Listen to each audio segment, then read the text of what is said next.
Assalamu alaikum wa rahmatullahi wa barakatuh. Allah barak feek. So, let me try to just adjust this camera and speak. Today I want to speak a bit about fasting, if that's alright.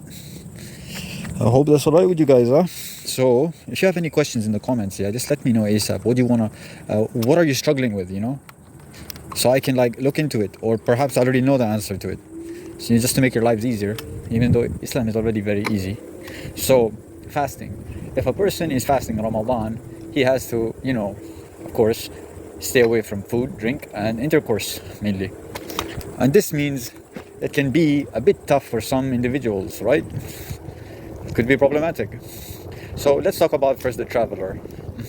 One, a person who is traveling, right? If he goes and travels, a long travel, not a short travel, then it is permissible for him to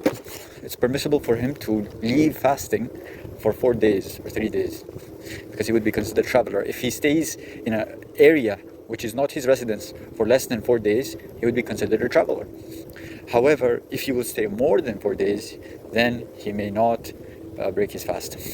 However, if he is not sure that if he will stay for 4 days or more, then he can leave off fasting for 18 days. But if this happens during the month of Ramadan, he will have to make qada, as in he will have to repeat his fast in other days, even though it is no sin, right? And if he was, let's say, to repeat his fasts in other days, he can repeat them while intending voluntary fasts. So he can intend two things for one fast. He can intend an obligatory act, and he can intend a voluntary act. Like, let's say if he was fasting an obligatory fast during the month of Ramadan, actually after the month of Ramadan, which he wants to repeat, but he has also come across, basically entered the days of Shawwal, right? And he can intend the 6 days of Shawwal along with the days of Ramadan that he missed, and he will be rewarded for both. The same thing with other voluntary fasts. Now let's talk about some other stuff. For example, let's say a man sleeps with his wife during the day of Ramadan with intention, right? Purposely. Then he will have to expiate for that, and the expiation can be quite heavy. However, if he was to, let's say, do it accidentally or forgetfully, or his fast was he wasn't fasting on that day due to some sickness, but it was daytime, or he not due to sickness, due to some other reason, or he broke his fast without an excuse, and then he was to sleep with his wife. And when I say sleep, I mean penetration, right? Then he does not have to pay that expiation, except if he has penetrated his wife for on purpose, and not forgetfully, on purpose, during the day of Ramadan while fasting. That's the only time he has to pay for that expiation. He has to expiate for that. Barakallahu fikum. Then you have a person who wants to fast, but he has to go to the dentist, or he's sick. Then he may leave his fasting and go to that dentist due to sickness, and repeat that fast later after Ramadan, whenever he would like, as long as it's done before the next Ramadan.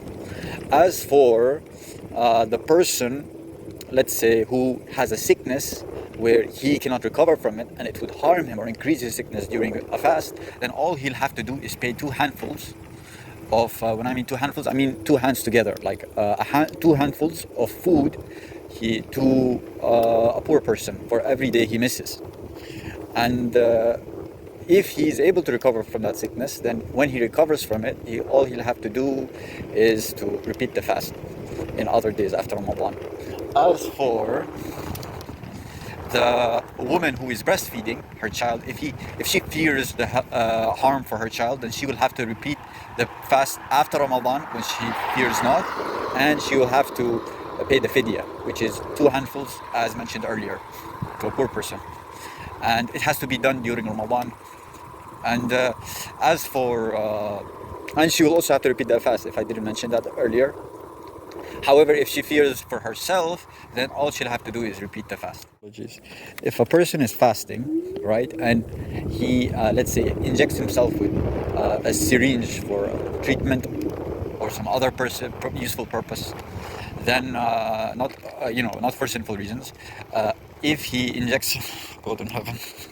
Another reason is that if a person injects himself for treatment, then if it does not bring nutrition into him, or it doesn't, the substance doesn't reach the stomach, right?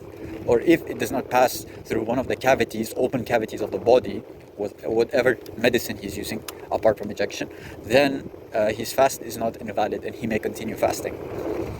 And barakallahu fikum.